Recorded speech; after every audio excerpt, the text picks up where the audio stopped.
because of many many interesting aspects that make our community, you know, like our relationship to nature, our, you know, history with the city, you know, all kinds of things combined. We are in a really privileged place to have been living the kind of world that would be possible with UBI, even before UBI. That's kind of how I always felt about our community. It's like, wow, this is like kind of like a world with UBI already, you know. Like I said, you know, it's getting more and more difficult, but I think this pandemic showed that, you know, a lot of us fared better than people in the city because, you know, we're so used to being poor. You know, we're so used to not having secure income, and we make do. But with this pandemic, and especially with the unemployment, a lot of us got unemployment and stimulus checks in the amount that exceeds what we would normally get. You know, I mean, I'm not saying that everybody was, you know, fortunate to receive this. I was really, you know, I'm really thankful that this happened. And it really activated abundance among my friends and myself. So this is a really great time to talk about that. You know, if you've received the unemployment and if you've used it to activate your abundance, I want to hear from you. And if you didn't, and if you're suffering, then I want to hear from you.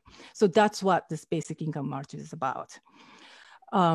So yeah, now, that's an interesting point in thinking about, you know, I kept kind of thinking about the stimulus check that everyone received is mirroring what UBI would look like, but that was just a one-time payment.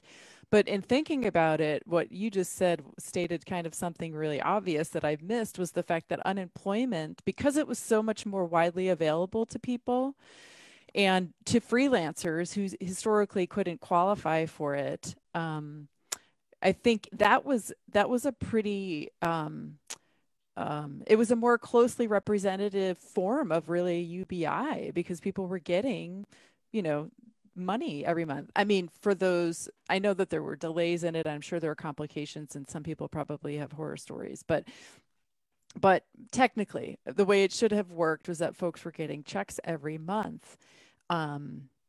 And so it's interesting, it would be interesting to do a study about how that has affected folks, because I know that there are a lot of little pilot UBI projects happening throughout the world. You know, Finland, there was Stockton, California. There was another town in California, maybe two.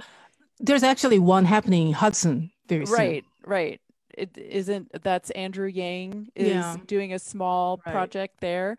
Hudson Up, I think it's called. Yeah. And so it's interesting. It would be interesting because the unemployment checks are probably the biggest pilot program that could be qualified as UBI. It's rather than some of these small towns or these smaller projects. I mean, because there were a significant number of people. So it'd be really interesting if some social scientists out there is understanding how that has affected folks and their decisions. But I cut you off. So the virtual march that's happening, what is the vision? Like, what are people to expect from this experience, or how can they participate? Yes. So like you said, it's a virtual march, and the focus is on art and music and everything creative. So there are a couple ways that you can attend. First thing you have to do is you have to go to forgeartcollective.org, and you need to register on Action Network. You'll see the link on my website, and join the Facebook group, Woodstock 20 March for the Future Facebook group. And if you are somebody who enjoys making things with your hands, then you can make little marchers in clay or drawing or whatever, and leave them in public place on the 19th. It would be so fun if you place them like, in some, on street corner somewhere overnight so that they kind of appear out of nowhere on the morning of the 19th. And just leave them there like all day. You don't have to if you don't want to. So if you're using like plastic or man-made material, then I ask that you retrieve it at the end of the day. If you make them out of paper or anything that's of natural material, then you can leave them in place to decompose. And if you want to make sure that you'll get it back, then I suggest that you drop them off at several of the drop-off locations that we have on our website. But the main thing is take a photo and post it on Instagram with hashtag Woodstock Basic Income March, or post it on our Facebook group. I have a plugin that allows me to collect all the images and videos with that specific hashtag in one place on our website. So you'll be marching virtually in one place. And at first, and if you're a musician or performer, we're asking you to perform kind of march-related music, and that's of course open to wide interpretation. It could just be like a few notes, or it could be like an hour-long, sound piece. To perform your piece between 2 o'clock and 3 o'clock p.m. on September 19th. So you'll be virtually with your fellow performers, performing your piece. And again, take photo or videos of your performance and post them the same way. So that's pretty much it. And at the end of the march, I will try to collect as many of those images as possible. And I'm going to make a video with the music, as a background. I'm going to try, like there are a lot of unknowns technically, but that is my intention. So that's it for the march. But also, in the process, I'm also like locally, I'm also interviewing a lot of people. Like I said, those who received the unemployment, those who didn't, those who want basic income, or those who are opposed to basic income. And we are just uploading these short interviews on our channel. So that's going to happen like tomorrow. I have already a few recordings. I just haven't uploaded them yet. So you'll see these real stories from our community every day up until the day of the march. So that's another thing that's going on. So if you would like to share your story, get in touch with me through forgeartcollective.org.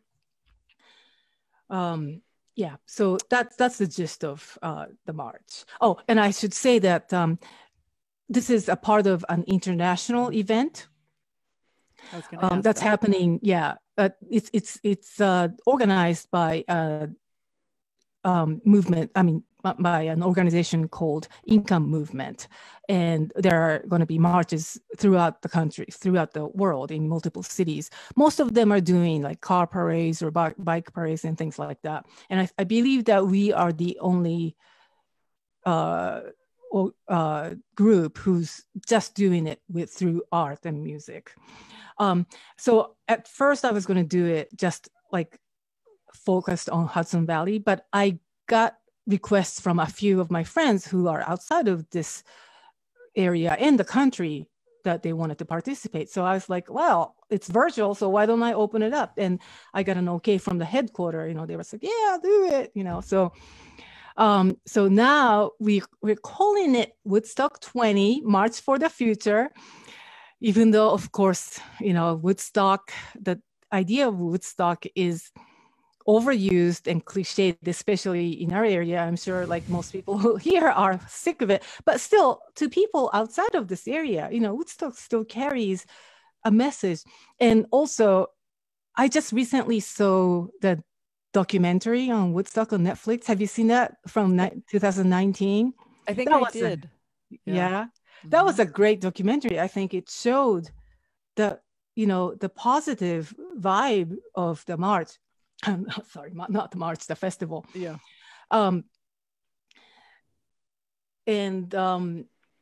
So that memory was kind of, fresh in my mind. So I was like, well, okay, let's just do it. Woodstock 20, So we'll see if that's a good idea. But, spirit, you understand the spirit. Yes, absolutely. Yeah. We can keep that energy flowing. So we are talking about universal basic income today.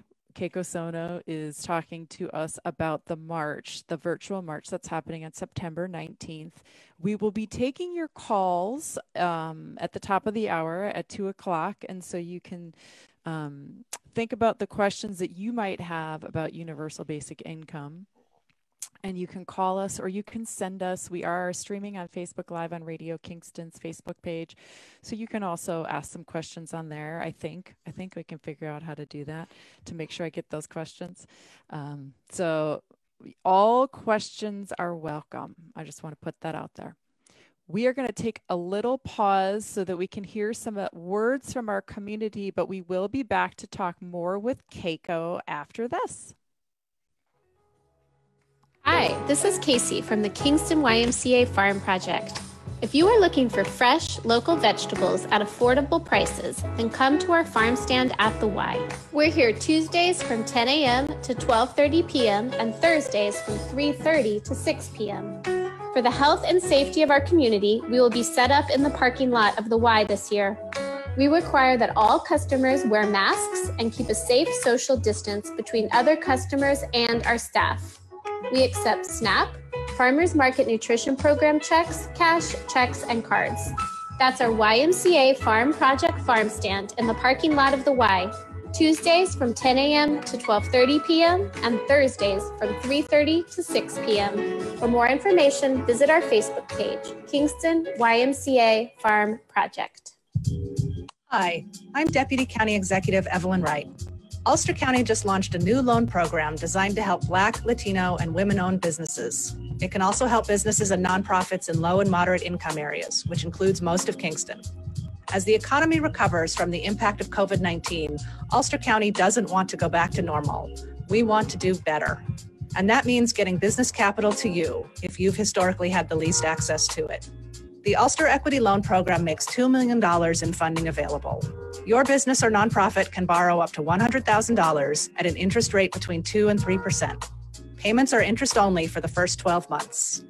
We especially want to help businesses that have been underserved in the past. Other businesses will be eligible for Ulster Equity Loan funding after Black, Latino, women-owned, and income-qualifying businesses have been prioritized. To learn more, Google Ulster Equity or call the Recovery Service Center at 845-443-8888. Weekday afternoons from 3 to 5 p.m. here on Radio Kingston, it's the Heavy Light Show with me, Ida Hackala. There is magic in Kingston town.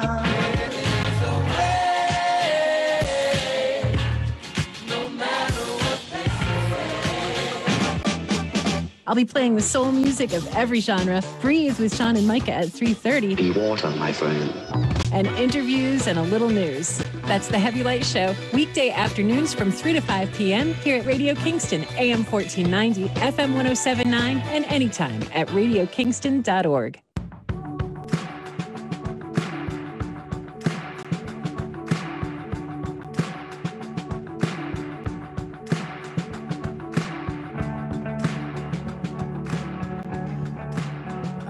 We are talking about universal basic income. We'll be taking your questions at 2:00.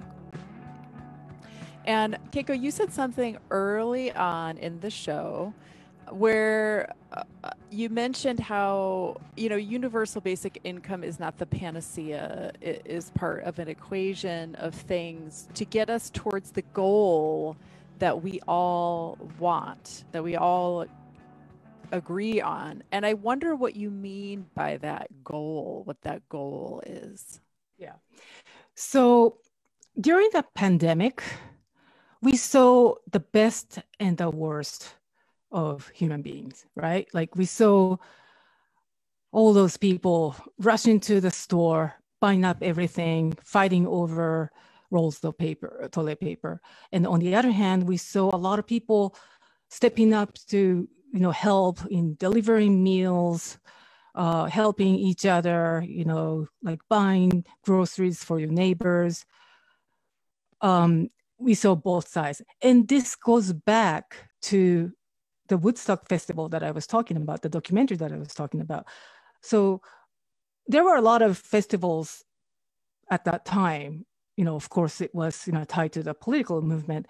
And some festival ended up being a complete disaster, like a lot of violence, and even like, there were like some rapes and, that kind of things.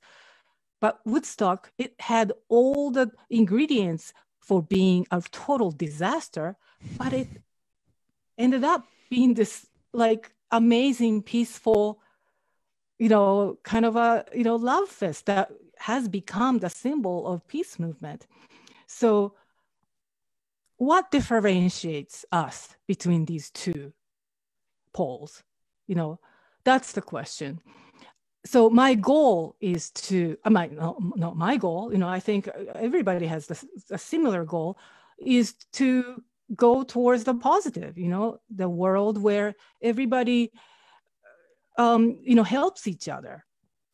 And everybody has a room in their, state of mind to appreciate what they have so much that they would like to help others, right?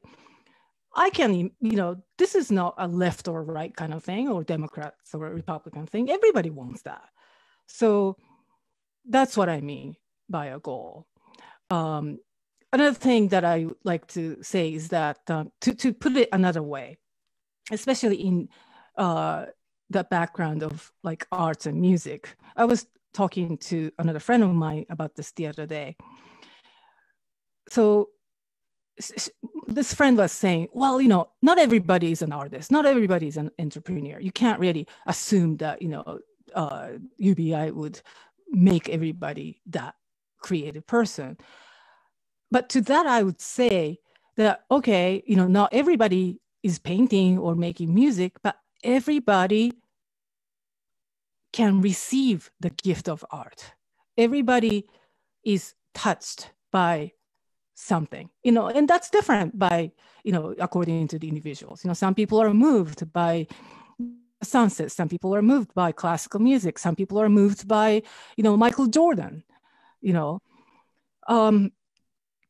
So if you can receive the gift of art, the gift of, I would say it's not even like art, it's a state of mind where you feel this, you experience this utter connectedness with the larger world, and everything is just perfect. It's kind of like, in the Bible, I'm an atheist, so I don't believe in, any organized religion, but, Bible is a really great piece of literature. And when it said that, on the seventh day, God rested and she said, it's good.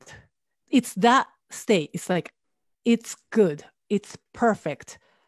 You are one with the universe.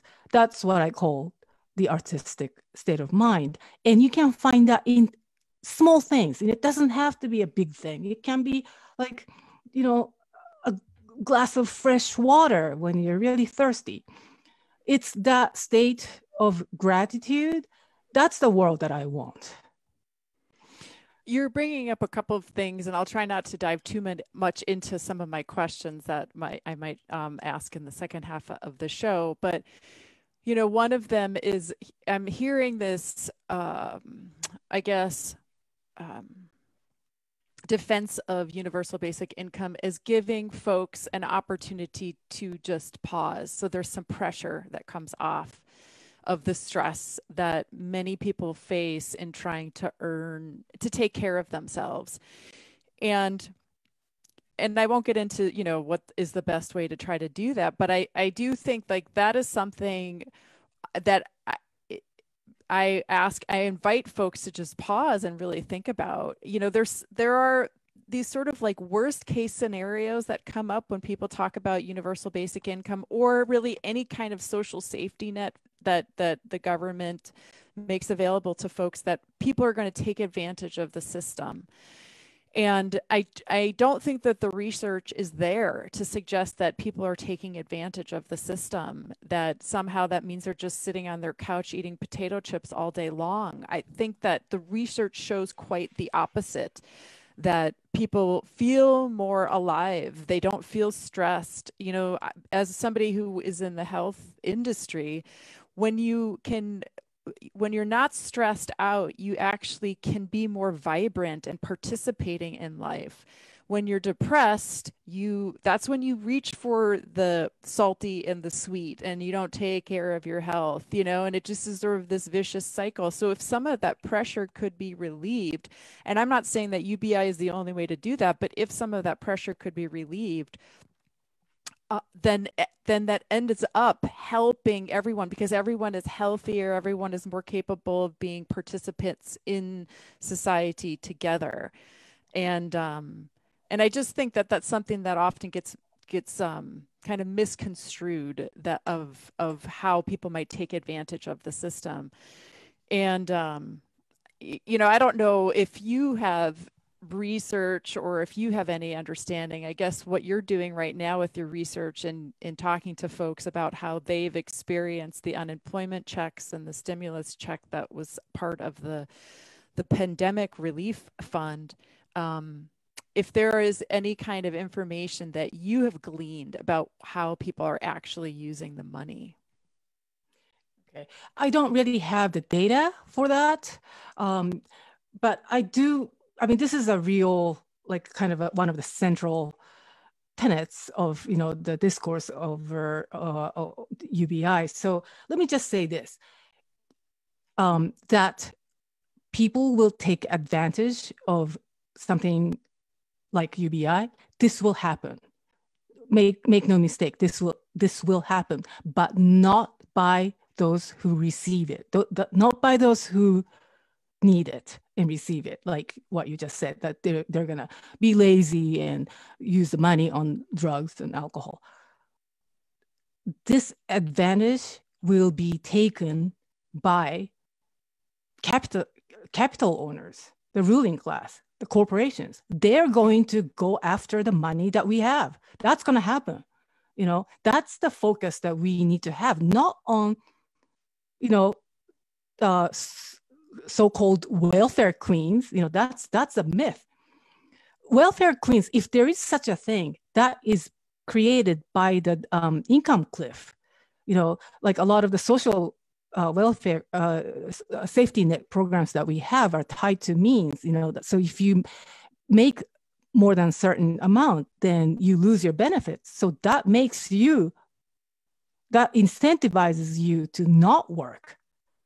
So if you say that, you know, take that and say, see, it's a social safety net makes people lazy. But that's because it's, you know, in the system, it's in the way it's designed, the program is designed, and UBI will get rid of that. You know, UBI is not means tested, so there are no income cliffs.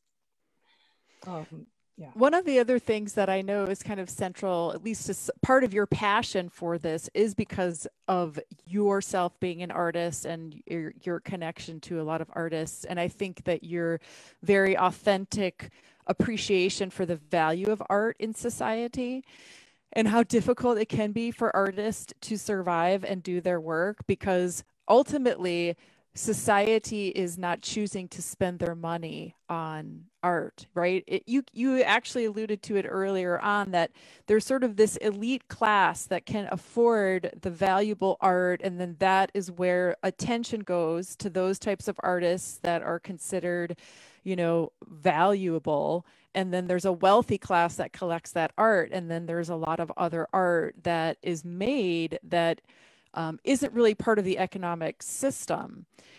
And I was thinking about this as I was doing some research in preparation for this show, in terms of, you know, as a society, or as an individual in society, is it right for me to say, I think art is valuable and we need to value it by giving a UBI payment to our artists and musicians, etc.? Or is it that the economic system is supposed to help regulate that, meaning that if people aren't paying for it, then via the mechanism of economics, there's no demand, therefore the supply needs to be reduced. And as somebody who studied economics, I can get very kind of caught up in that economic model and say, well, supply and demand dictates what is available out there and the price that that it should be set at. But I feel personally very attached to art and music, and to think that there would be a world that doesn't have that in it feels like the worst possible living situation I could ever imagine. And so I wonder if it's ever come up in any of your thinking or any conversations that you've had with folks, is this a way for us to be basically saying, we feel like art and music is valuable and we need to find a way how to ensure that it continues? I mean, is that part of it? And is that fair to do that? Yeah. Okay. Great question. So let's expand our discussion beyond art. By art, people have different ideas of what art is, like most people think like painting or sculpture or things like that. But I would say that we should expand the discussion to include any activities that we do for passion, for what we believe is right, what makes us feel good as a human being. So any activities that make us feel that way, I would call it art. Or, I don't know, we don't have the right word for it, but let's just call art for the convenience of it here. So a lot of things that we do within that realm has no market value. Even like taking care of your family members, taking care of your children. That's so much creative work, like parents, the way they do like birthday parties. Oh my gosh, that's like an art event, right? So yes, especially here in the East Coast, that people have gone bonkers with parties out here. Yeah. So maybe that's not a good example. I don't know. Maybe that we shouldn't go in that direction. So there is no market value right now. And would UBI change that? So here's one way that could change it. So, and this is also one of the reasons that some people really oppose UBI, is that if people weren't forced to take on jobs just for mere survival, then would we have people still working in jobs like, cleaning the public bathrooms, or, in grocery stores or in fast food? I think this is something that really scares a lot of business owners, and especially those with big capital. And to that, I would say maybe you should learn how to clean your own toilet, or either pay up more money so that they will clean them for you, or be nice to them and build up some other incentives, make it a fun thing, or be a really nice person so that somebody else would say, oh, I wouldn't mind working for these people. So already that would give a value to that kind of intangible benefits that you would have of just being a nice person, be a nice employer. Will this really happen? We don't know. I would suspect that we'll see a lot of different things. I think some people will go in that direction. Some others would go even harder. I don't know, somehow in like trying to extract this, newly, accumulated, this big, expanded pool of cash.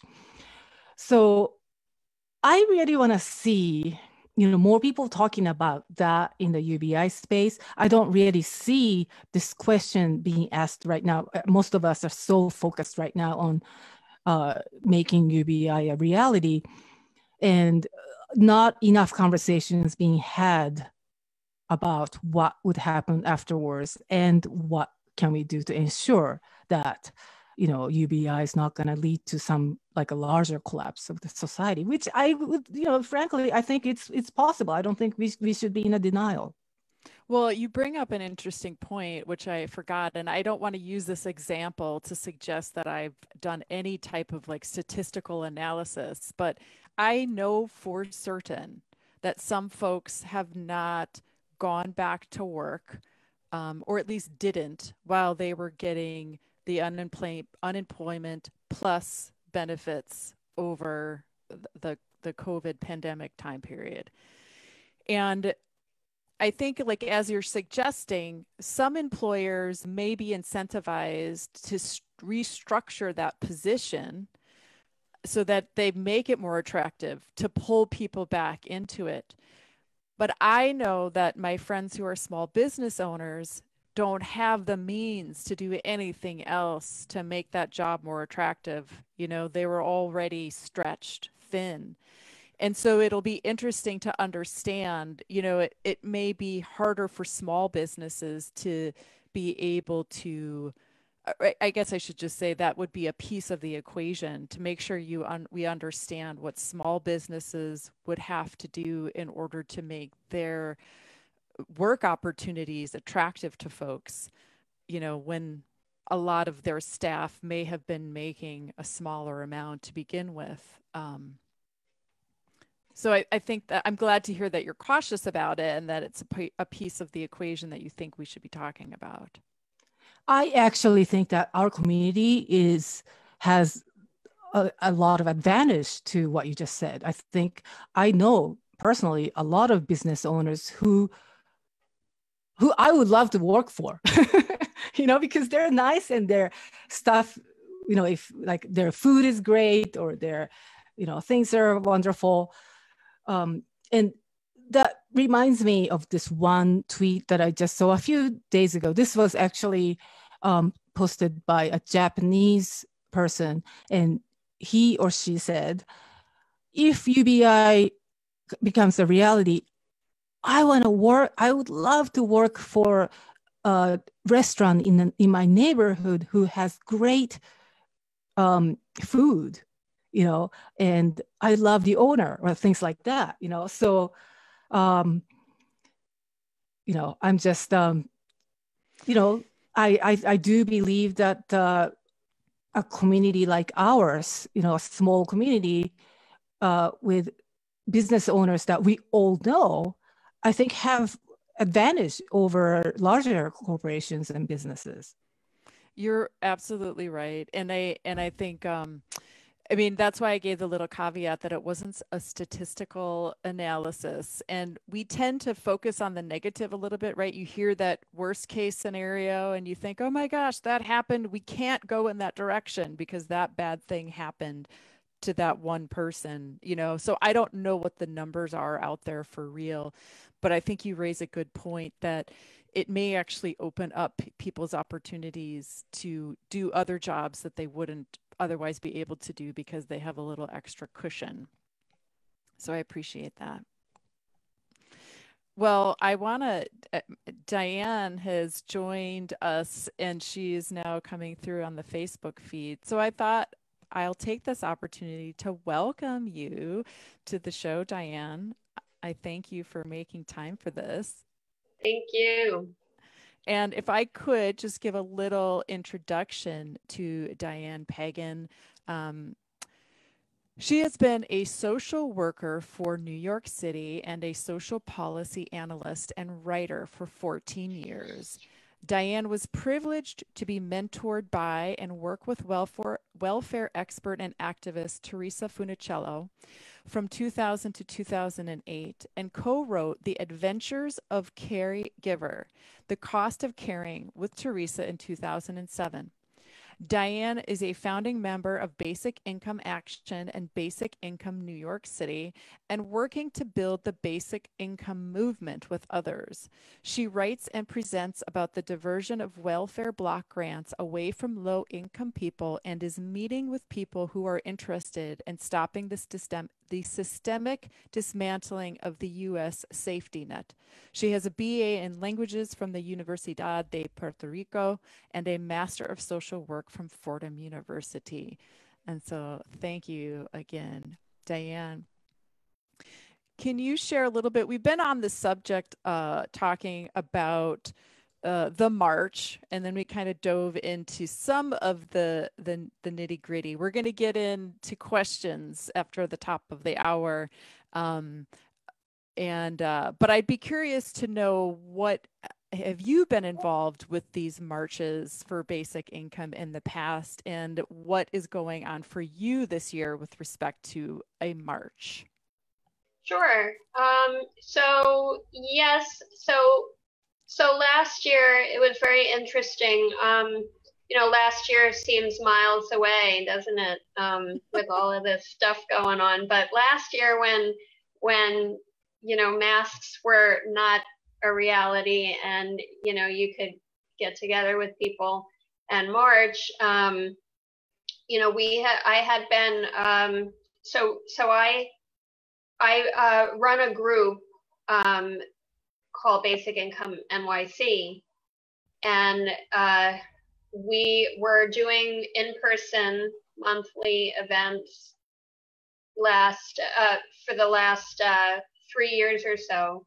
We're doing in-person monthly events in Lower Manhattan to invite people to come and, you know, have a drink, have some chips, and watch clips about universal basic income and the different aspects of it, and, you know, prompt discussion, and you know, and just do it in an environment where other people were really interested as well. And so last year we decided that we needed to kind of alter where we were having the meetings, because we felt like because of Andrew's campaign for president,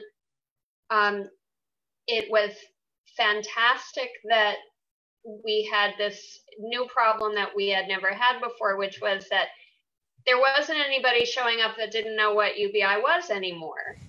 And so it was sort of becoming a very fun thing to do that wasn't reaching people who didn't know what it was, you know, in any kind of way that would make them want to get involved in doing something to get a UBI.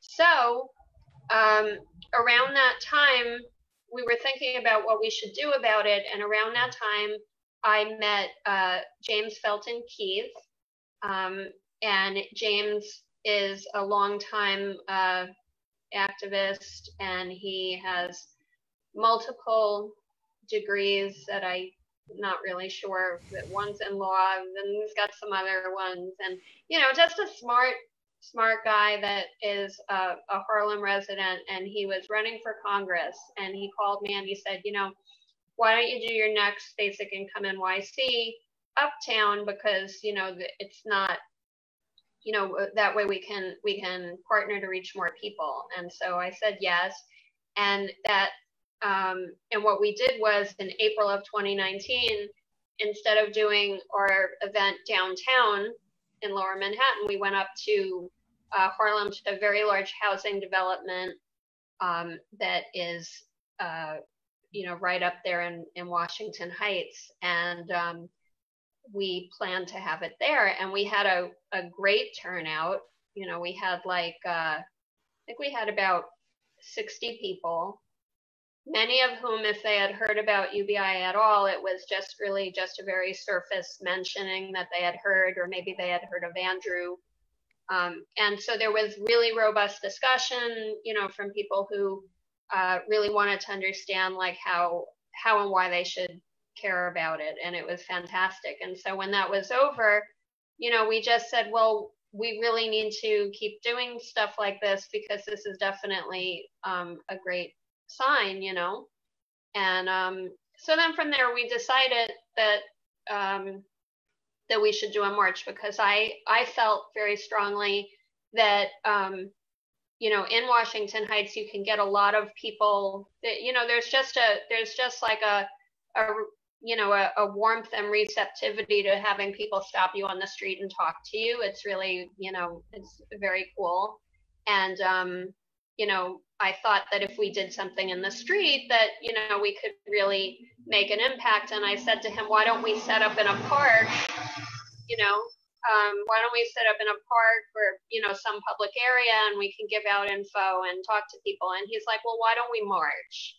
And I said, that sounds good, you know. And so we did the march. So we planned that, and we got some great people to help us, you know, to help work with us and do everything, and that was amazing. And you know, now we always planned to do a second march. We always hoped that we would be able to do a second march, but of course we didn't imagine that we weren't going to be able to just march. So now we have to do things a little differently.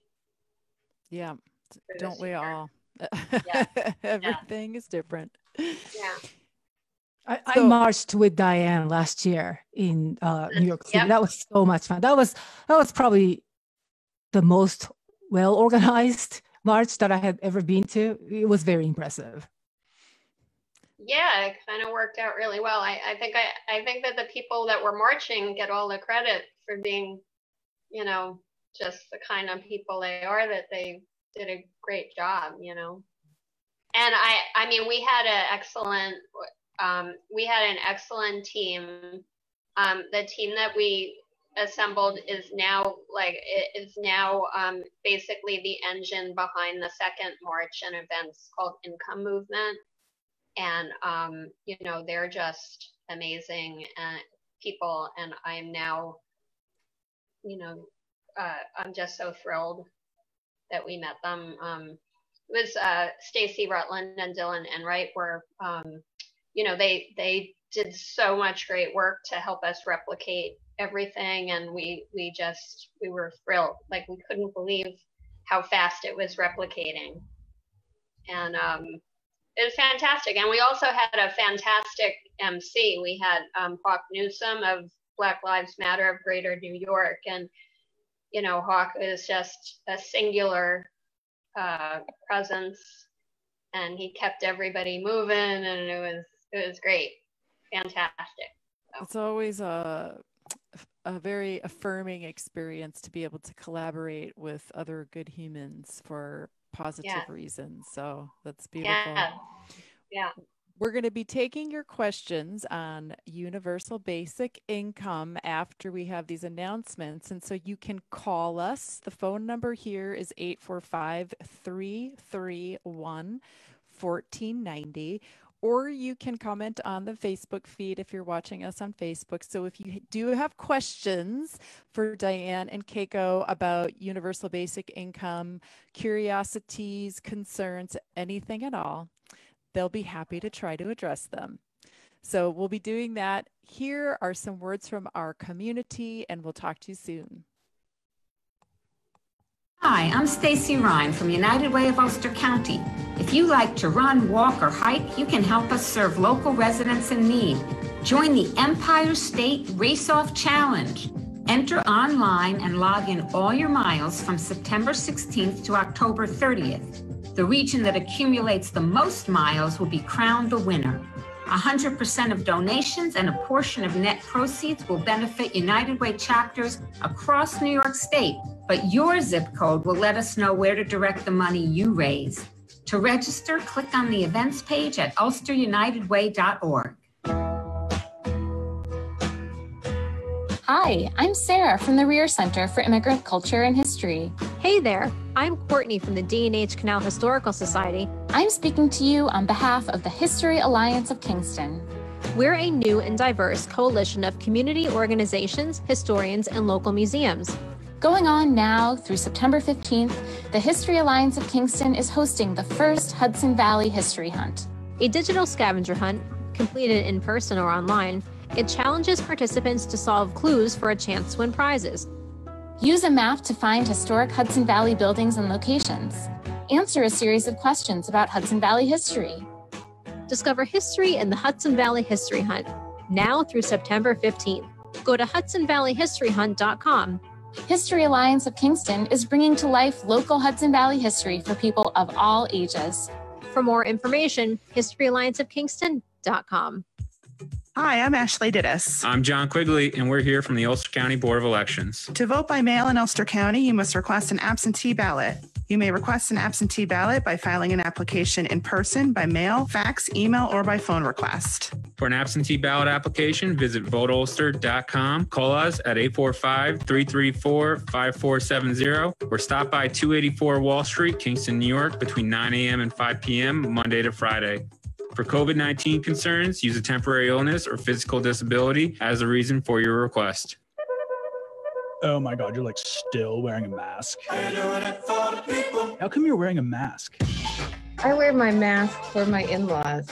I wear my mask because we're all interconnected. I wear my mask because my behavior affects your health. I wear my mask because we're in this together. I wear my mask for solidarity. I wear my mask for you. I wear my mask for you. I wear my mask for you. You're listening to I Want What She Has on Radio Kingston, WKNY, AM 1490, FM 1079 in Kingston, New York.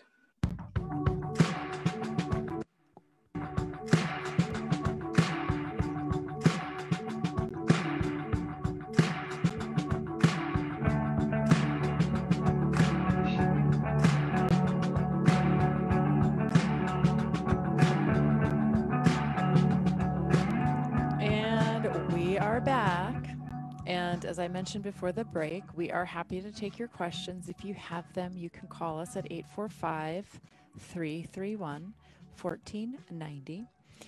I would like to start out with kind of a basic question and just get an idea if there is an agreed upon form of what UBI would look like.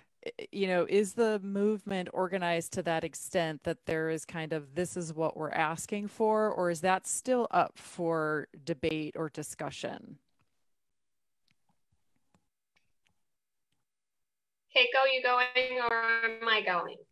Okay. Oh, so, I'm sorry. I was trying to type something in the chat room and I missed the question. Sorry.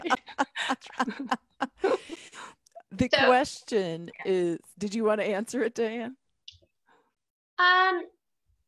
Yeah. So the question is like, is there a consensus on what a basic income would look like? And I would say no. I mean, there are some general characteristics of it that I think that all people who are wanting to see a UBI become policy agree upon. One is that it be adequate to meet an agreed upon standard of need. That might look like, for example, it could look like, depending on how much need you want to eliminate, right? There are different ideas. So like there's the idea that Andrew's idea during the campaign was $1,000 a month per adult. Kamala Harris has a proposal, a bill where she's proposing $2,000 a month. Different proposals either include children or do not, depending.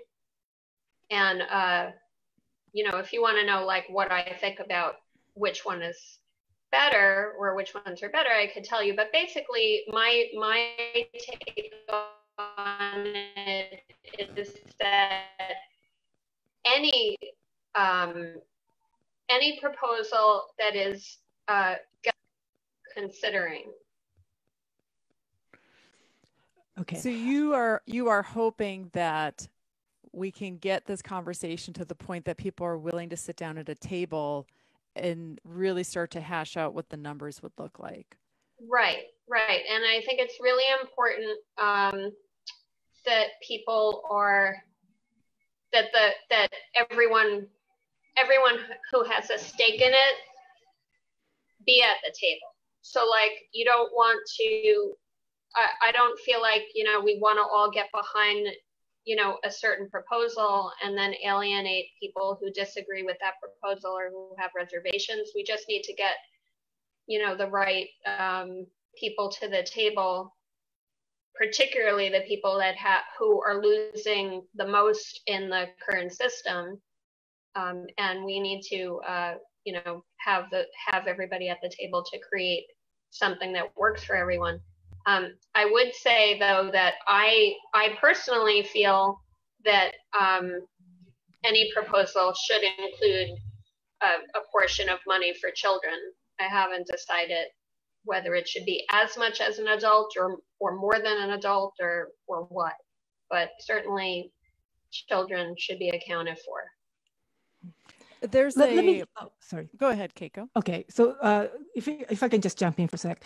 So there are a lot of different versions of basic income. So universal basic income is exactly as it sounds. It's universal. It goes to every single citizen. So whether that would include children or not, like Diane just said, that's still up to discussion, but universal is universal. And then there's guaranteed basic income, which was proposed by Martin Luther King and also almost became a law by a proposal that was put out by Richard Nixon. And those are all means tested. And that's kind of what it was like during the pandemic with the unemployment. So UBI proponents, and myself included, believe that the universality is a very, very important aspect of it for various reasons. However, as this pandemic showed, including expanding guaranteed basic income beyond what was expected, like, for the first time, unemployment included freelance workers. This didn't happen before. So that was huge to us. So since I experienced that, now I believe that these kind of incremental reforms, like going from guaranteed basic income to eventually getting to universal basic income, is not a bad idea. So the difference, just for my clarification, guaranteed is more of a means-based income distribution, whereas universal is everyone gets it regardless. It's not really rigid, but that is my understanding, right? Diane, what do you think? So I think some of it is semantics. I think that when you talk about guaranteed basic income, you're not committing to the universality technically, semantically. But I do think that everyone that uses the term guaranteed basic income, who I know and who I work with, we use it often when we're talking about UBI, is favorable to universality. I did want to mention that the way that part of why it's sort of jumping back a little bit, but part of why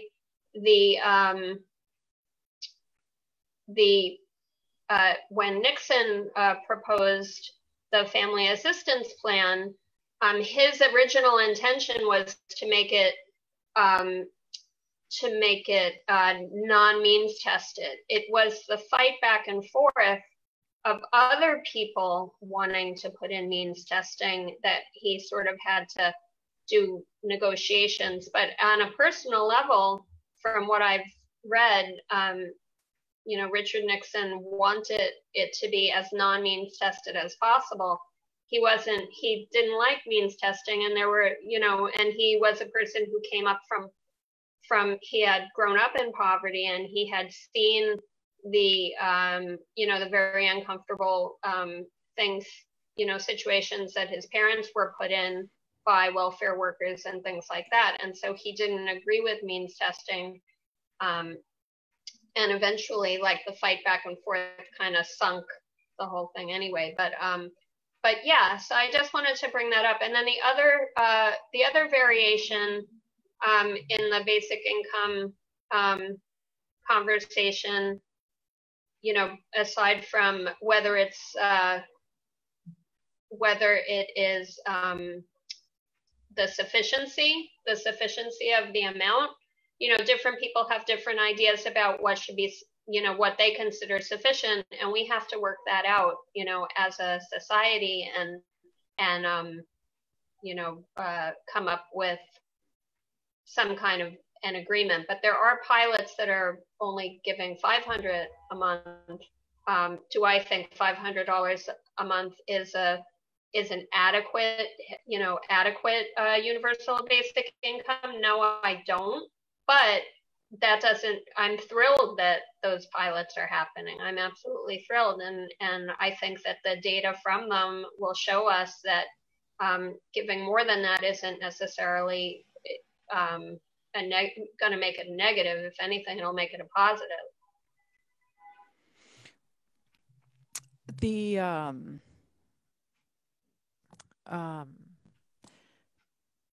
A question was just in my brain, and now it just floated away. The difference, well, I guess, so you were talking about, when we talk about the reason why means testing isn't something that is, sort of something we want to move away from. If you can just be explicit about that, like, I'm getting this understanding that it is stigmatizing to have somebody have to go through a means test. There's just extra work involved with having to do that. One of the things that comes to mind in thinking about the way that the stimulus check was sent out and how it was sent out to so many people who were deceased and so many people who were actually no longer living in the United States, obviously that was done hastily in an effort to try to get money to folks. And so I don't want to use that as an example of why a universal, even though it wasn't universal completely, but it was, it wasn't, people didn't have to prove it necessarily. So I don't want to use it as an example of universal. I'm using quotes. But what are there any other reasons why means tests are something that we want to get away from? Mm-hmm. Well, first and foremost, I think that you're right, that just the hastiness of the situation, and probably some technocratic issues, came up with the with the disbursement of the stimulus, but it's definitely not an argument against universality. People that are for universality, we quite obviously want universality to living people, so I think that, but I hear you on that. I mean, it does have to be, they should probably update the records of who's alive and who isn't, but I would say that the problem with means testing, just briefly, is that means testing is, it causes a lot of psychological damage. That's me as a social worker speaking. Causes a lot of psychological damage.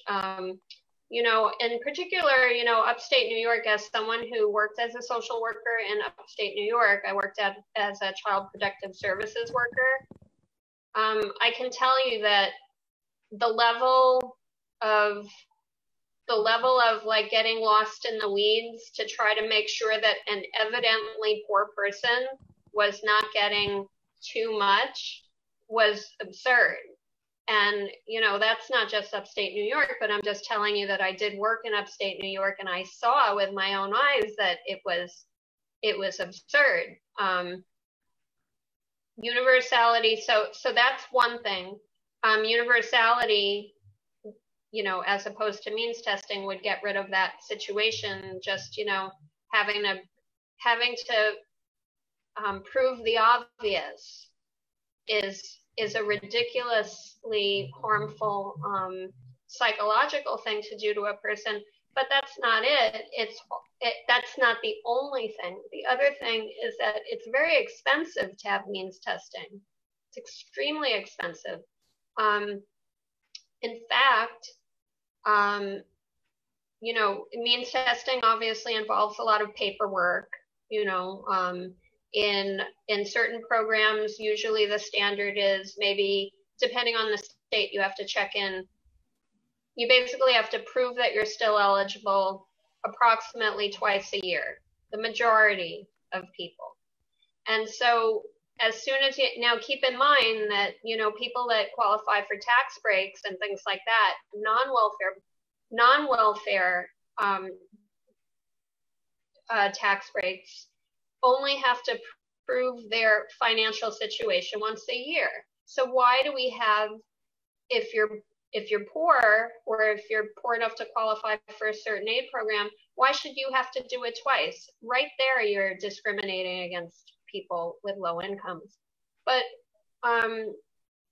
besides that, it's just incredibly expensive because, I would invite anybody to, look up data on the Administration for Children and Families website, financial data, and you can see that, a very, very large proportion of the welfare block grants that come to the state and localities from the federal government are not spent on giving people money. They're spent on a host of other things that are, considered non-cash. So and it can get very vacuous and very vague at a certain point, because people that are in social services,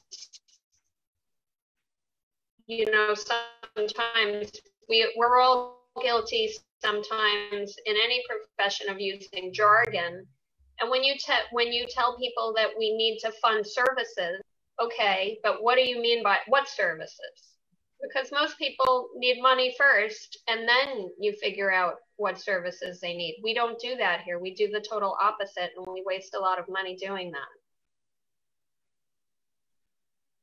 Yeah, I would add anything, Keiko? Yeah, sure. So I totally agree with what Diane said, and I would just add and kind of reinforce her point that it is an incredible waste of money, not just in terms of like administration and various fees, but in terms of productivity. If the goal of social safety net is to make people productive and happy and content citizens of the society, then by making them go through all those hoops, you are taking away that productivity. They're spending so much time and mental bandwidth that they don't really have to begin with on keeping their status, checked. And every step of the way, when they apply to those processes, they go through those hoops. And even like SNAP, which is one of the most successful programs, even that, you're controlled on what you can eat and what you cannot. I mean, that kind of mental price that they pay is a real, if you convert that into dollar amounts, that's a real waste. Yeah, completely. And, just like one staggering number for people is that every year, almost every state in the United States leaves at least, hundreds of thousands, if not millions of dollars from their welfare grant unspent, and then they just roll it over and they collect it.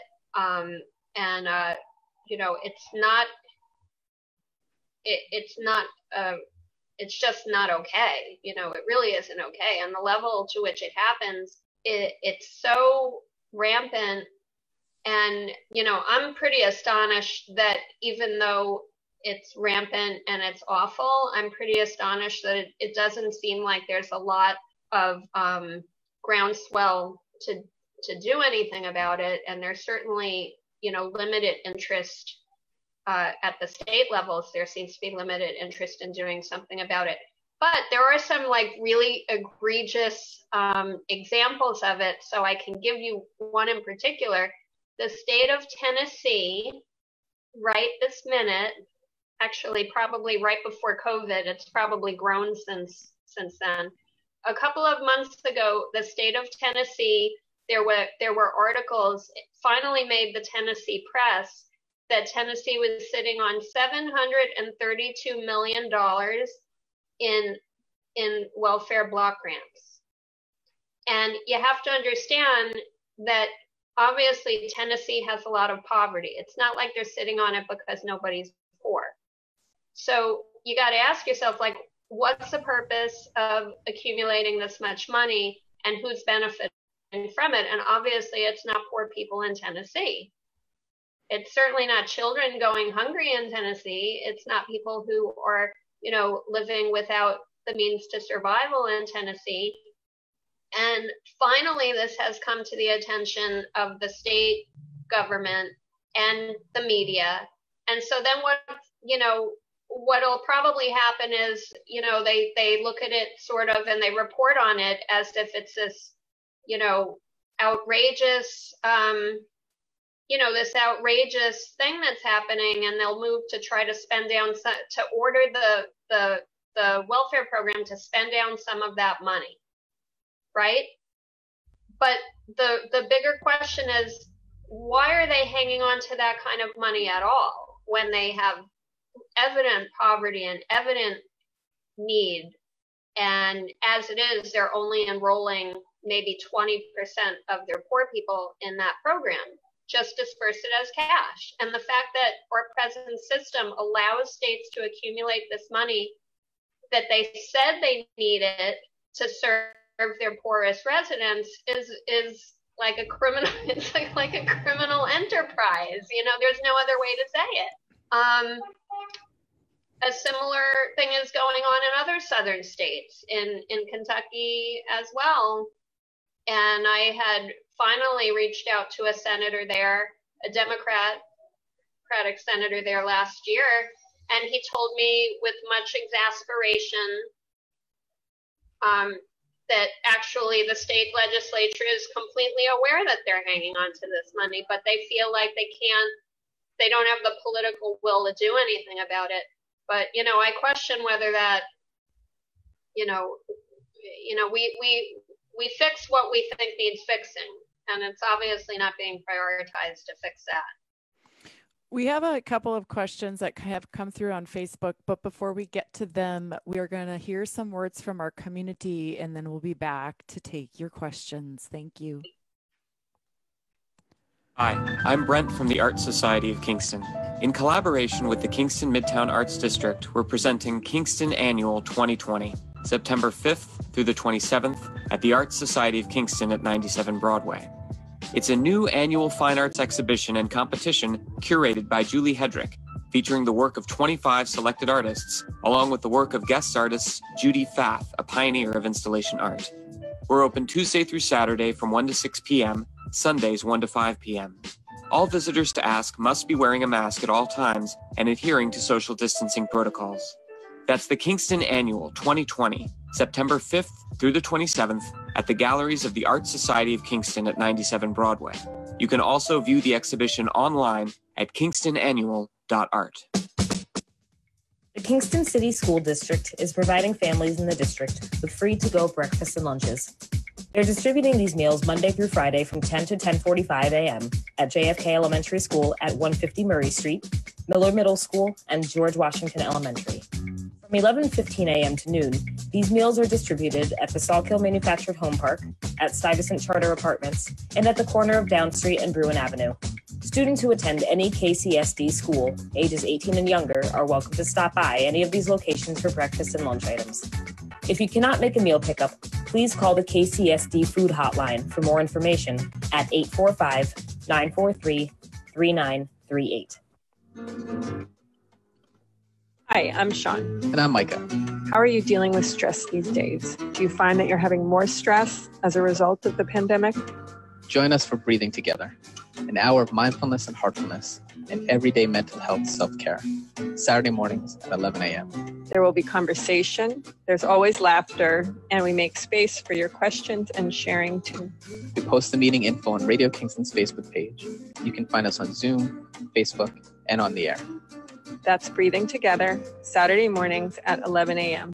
Here on Radio Kingston, AM 1490, FM 1079, and at radiokingston.org.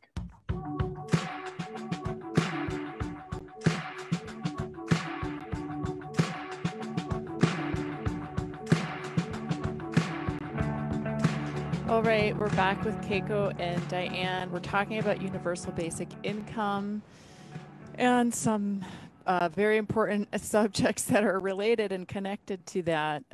If you have a question, you can call us at 845-331-1490. We did get a couple of questions come through on our Facebook live stream, so I'm just going to ask them on the air for folks here. Jennifer asks, Diane, as a social worker, do you think the strain on social workers would be reduced by UBI because some families would have the resources needed so that they aren't in a situation where they are being investigated for their inability to provide a safe environment for their children? Yes, absolutely. There's no question about it. A lot of the calls, statistically, a lot of the calls to Child Protective Services turn out to be a lack of income when you come right down to it. You know, an inability to not an inability to parent, but an inability to afford what is needed to meet a child's basic needs. So yes, absolutely. And we have another comment and question from Deb. She writes, poverty has lifelong negative effects on children.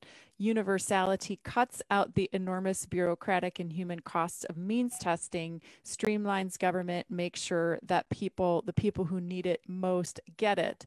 No one is talking about how cost savings from ending our needless wars in 10 countries could fund UBI.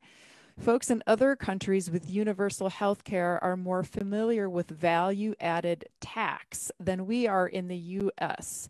Could you explain value-added tax, please? Andrew Yang suggested having VAT or value-added tax on luxuries, but not on necessities. Rich folks would use their UBI to pay their VAT, which funds UBI used on needs by the poor.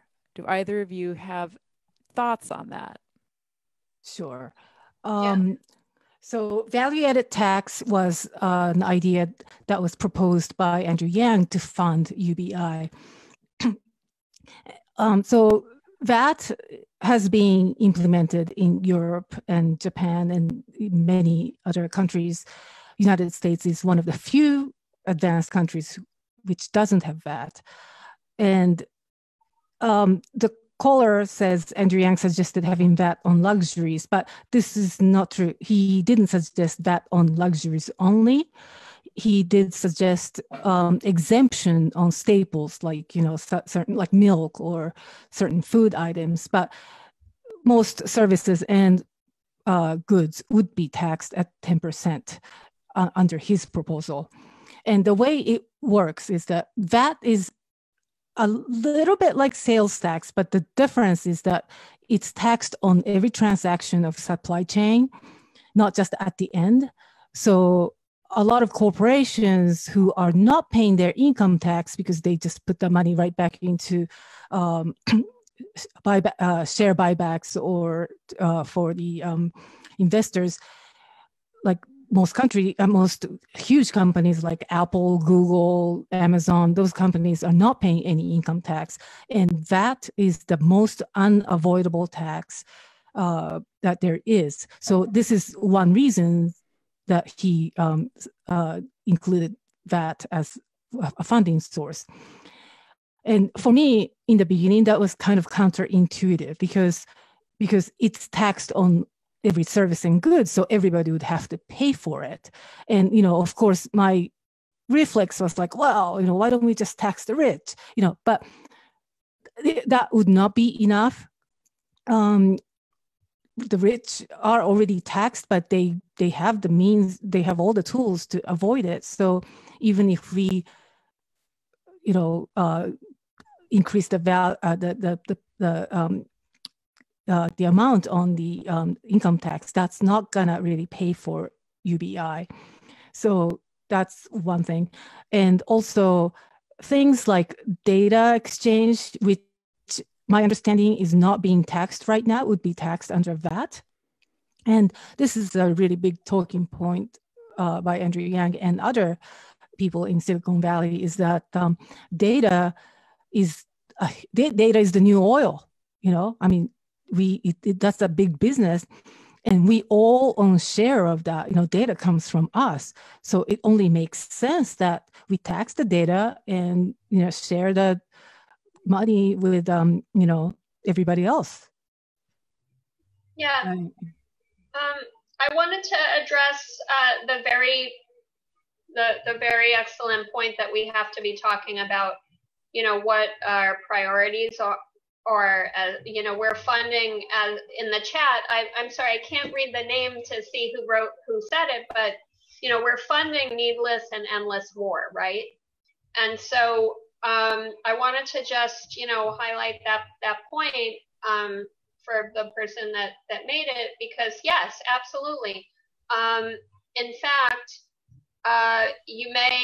people that are listening may or may not be familiar with the Poor People's Campaign, right? And the Poor People's Campaign, where, income movement and the movement for UBI generally is very supportive of the Poor People's Campaign. And the Poor People's Campaign has documented all of this, and their stand, which I agree with, is that we have to end this, just this reckless funding of militarism and, hurting people. We spent a lot of money on hurting people, whether it be militarism, whether it be, privatizing water, underfunding welfare, all of the terrible things that we do. I mean, the Poor People's Campaign is meticulously documenting in video that on their website. It's poorpeoplescampaign.org, I think. Just all of this stuff, and including voter suppression, all of these things. So I mean, what you're saying, it's absolutely true. I mean, we should not be spending money for militaristic pursuits that go nowhere, and they don't really have, they don't have a purpose. They don't have a long-term valid purpose, and are not doing anything for society. I mean, and here's the other thing that, to your point also, whenever we get the question of, how are you going to pay for this? Well, it is true we can do a VAT. It's true that we can do a lot of things, but we can also change our priorities, right? So we can deprioritize military spending. I mean, even if we cut military spending by 50%, how much money would that be? And then, nobody asks that question in Congress. When you say you want to give money to individuals, they say, well, how are we going to pay for it? But nobody asks that question when they just did the CARES Act and they cut a check for $1.7 trillion, right? That wasn't going to go to poor people. It went to bail out, do Wall Street bailouts and big corporations. And then you hear that, that very powerful or well-funded corporations that have a lot of money. I don't know, the only one that comes to my mind right this very second is the Los Angeles Lakers, that they sign up and they get a big fat check for millions of dollars. I mean, why is it we have to start asking ourselves as a country why funding basic needs through direct cash transfers is so, why we have to justify every penny, and we have to do studies and do all of this. That nobody when people want to give money to Wall Street, like this $1.7 trillion, nobody said, well, let's do a pilot about that and make sure that nobody gets hurt.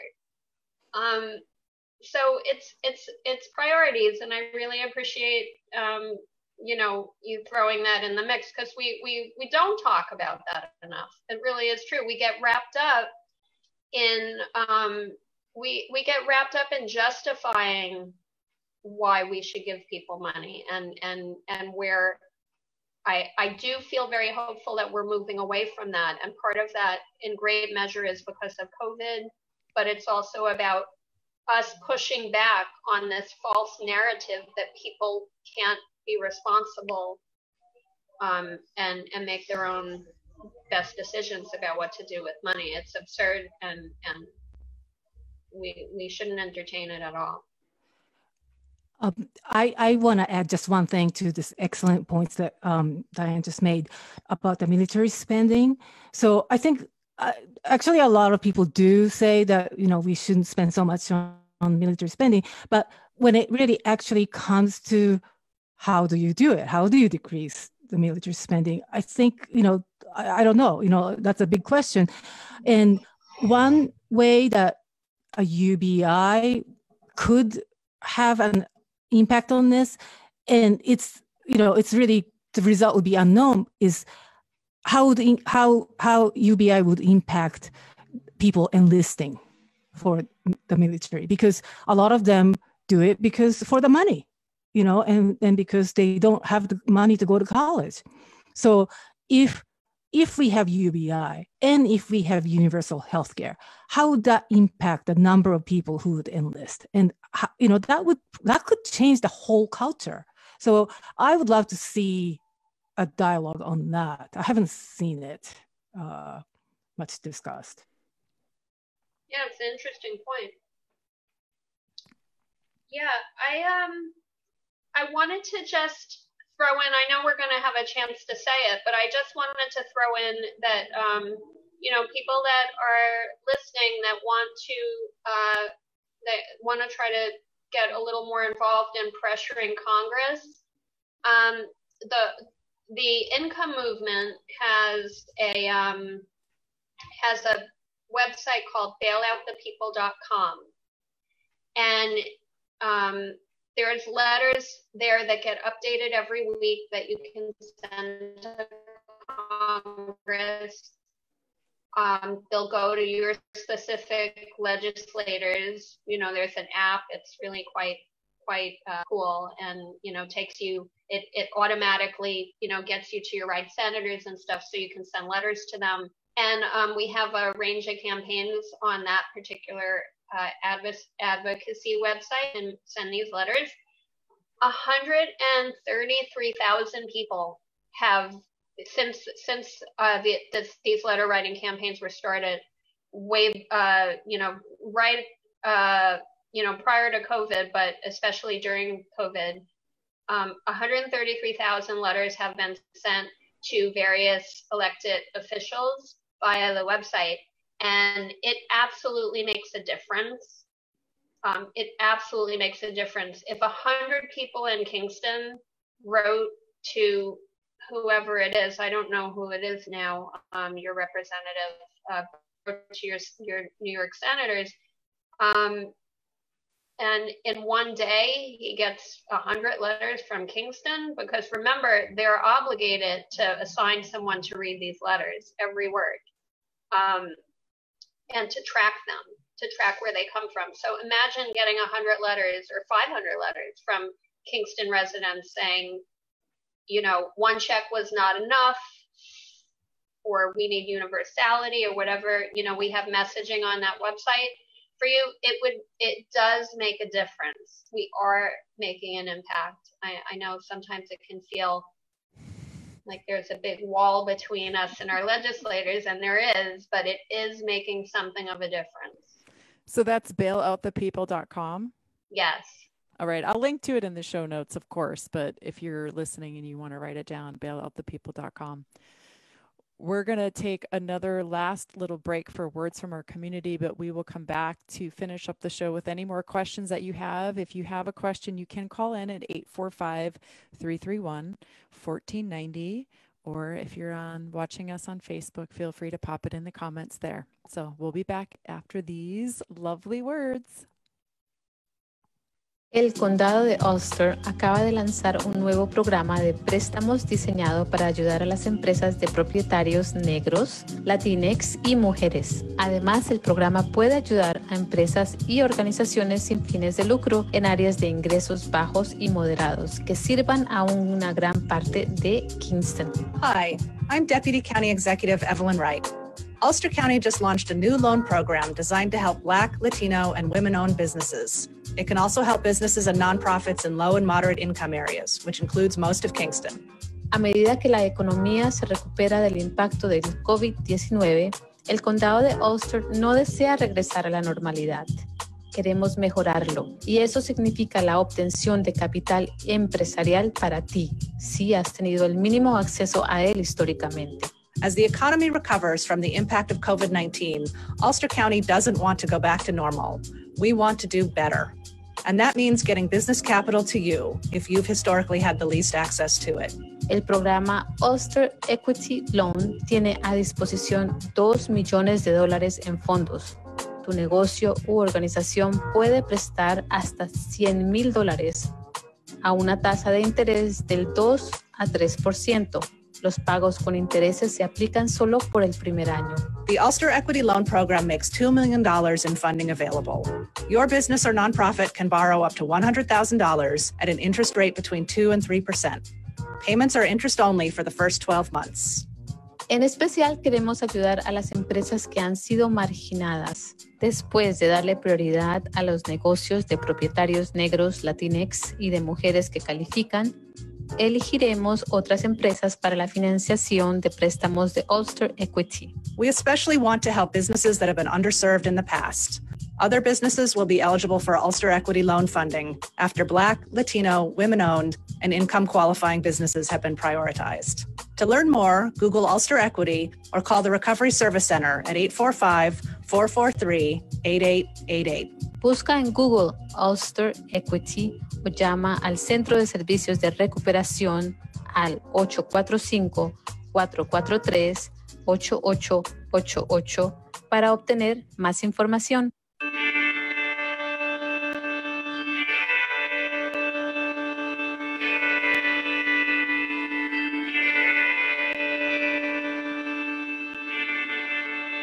We just have a short 15 minutes left in our conversation with Diane Pagen and Keiko Sono. We're talking about universal basic income. And gosh, it's, I don't know if I'm just somebody who could be easily convinced.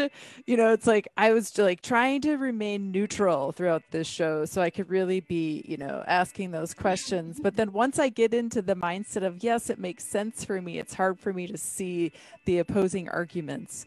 And I'm going to try to figure out how to ask these questions because I hear what you're saying, you know, with respect to this idea of it being universal, of it being non-means tested because of all the complexities with it.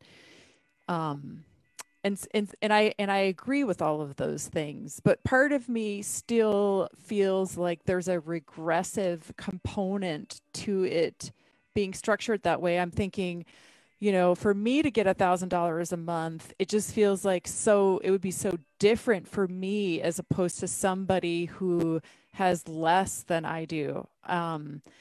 You know, who is receiving some of the benefit of the social safety nets that we have in place right now. And so, you know, is there a philosophy on that? About any regressive concerns of how this would be implemented if it is universal versus any type of means testing? So this is something that I kind of forgot to add when I was talking about VAT. So VAT in itself, by itself, without UBI or any other social safety net program, it is regressive. But with UBI, it becomes progressive, meaning that the top 1 to 10% of people would pay much more tax with that because they spend more money, period. So there is a graph that shows how that works, and it pretty much just kind of works as, you know, a progressive. The higher income that you have and the higher expenditure you have, the higher tax that you pay. So there's that. If you want to add anything else, Diane. Yes, I do. I think we should personalize it just a little bit, just really briefly. So there's been a lot of, you know, there's been a lot of people have written about what you're talking about, and just, you know, the idea that, oh, people's reservations, that some people need what they're going to get more than others and things like that. So to get past that, I usually invite people to think about how you would just, you know, you yourself being a decent person, you know, who just, you know, kind of wants the best for yourself and for everybody. If you got $1,000 a month, and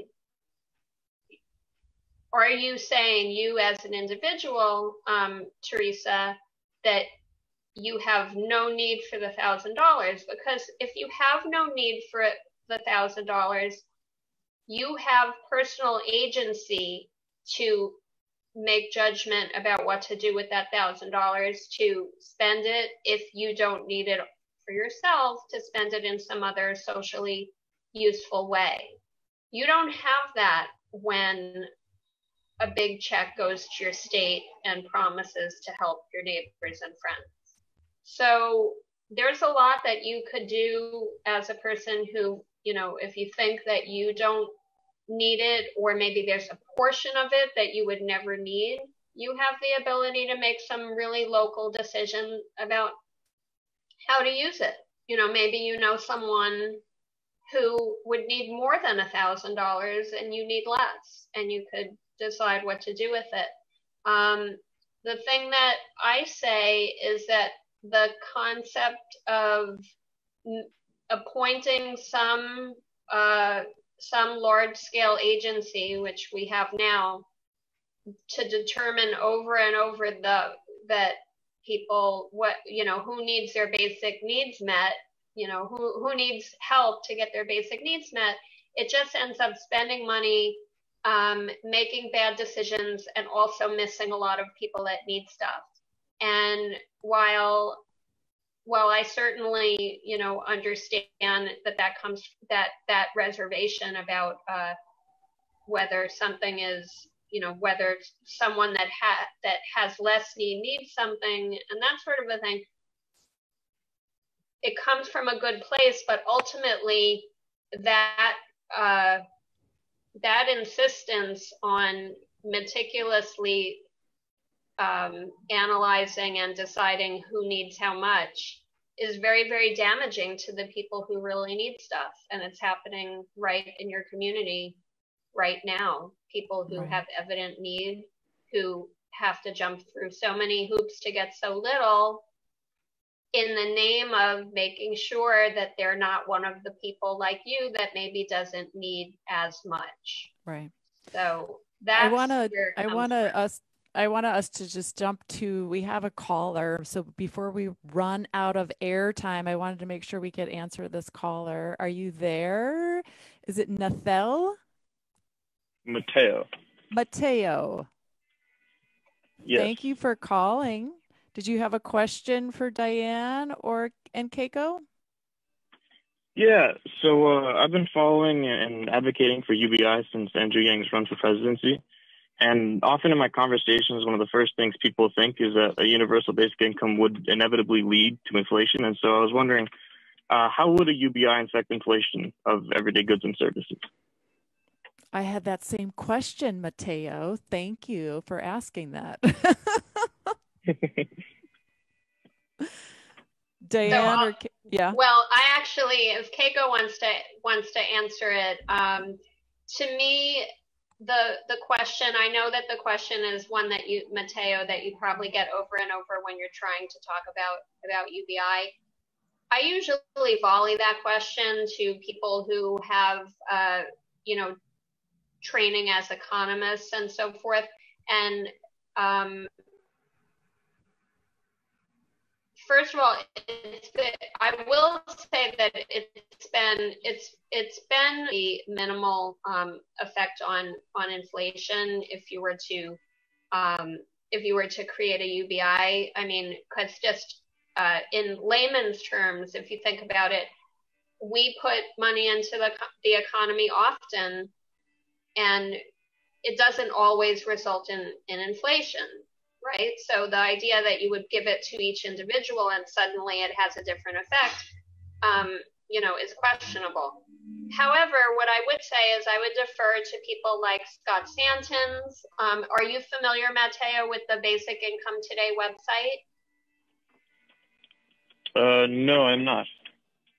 If you go to basicincometoday.com, Scott Santons, who writes on UBI, studies UBI, and was a guest at the last year's Basic Income March, he's the editor of that site, and he does a really excellent job of putting a lot of great info in one place about basic income. And there's actually, I know for a fact there's an article on there about inflation that was put up in I think a couple of months ago about why UBI doesn't cause inflation or won't cause inflation.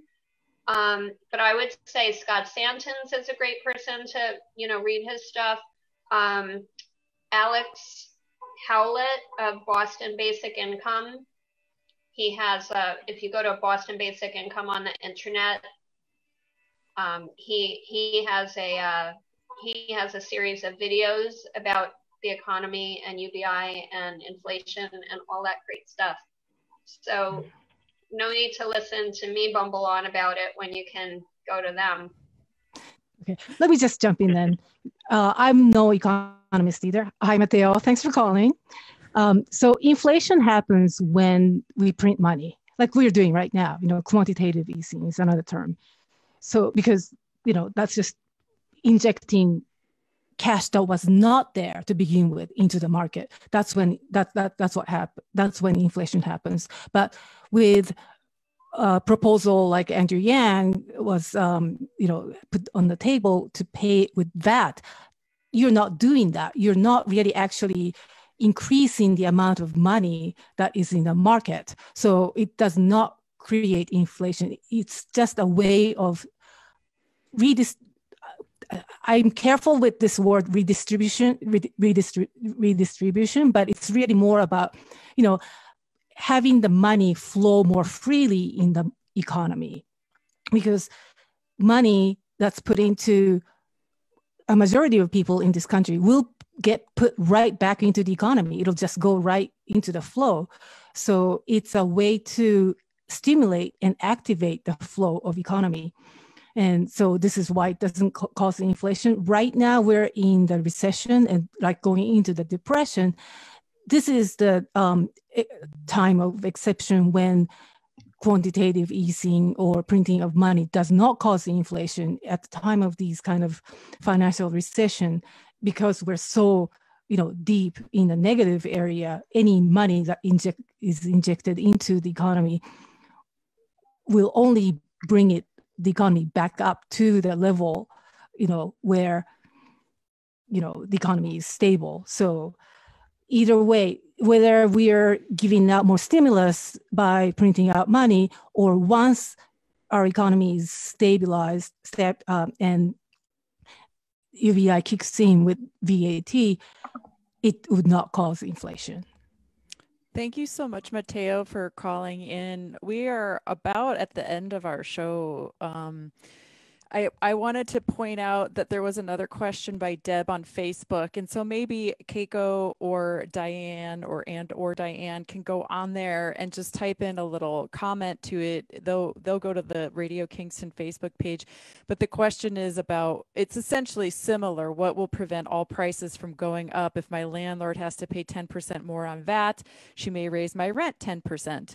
I don't want to move. So I'll ask Keiko and Diane if they can go there and maybe type in any further information that they might have. I want to thank them both for joining on the show today, and to remind everyone about the September 19th basic income. Well, can we call it a basic income march? Is that what the universal kind of movement is? Awesome. Yeah.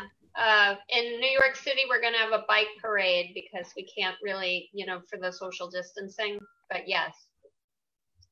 And there's there's other events that week. If you go to Income Movement, if you go to basicincomemarch.com, there's other online events that week as well. And then there's the in-person events too. Perfect. I will link to all of this in addition to Diane's website and Keiko's website. So if you want to get in touch, if you want to dig deeper into any of the resources that they mentioned, you can find it all in the show notes. And so if you go to radiokingston.org and find I Want What She Has, it'll be listed there. Any final words, Keiko? You look like you wanted to say something in the microphone. Absolutely. Thank you, Teresa, and thank you to everyone at Radio Kingston. I mean, this is the kind of community that I would imagine would be really, flourish under UBI. So thank you for having us. You're just the best. Oh, it's my pleasure. It's always great to have you on. Thanks, Diane. It was great to meet you. Thank you. Same here. Thanks to Shauna Falana for the music for today's show. Big thanks to Manuel, host of, why do I want to say La Dosis Perfecta? Say her show name, Manuel, I just blanked out. Friday nights on Radio Kingston. Ida is up next. And until next week, love yourself and uplift one another. Thanks, everyone. The opinions expressed on this program are those of the speaker or guest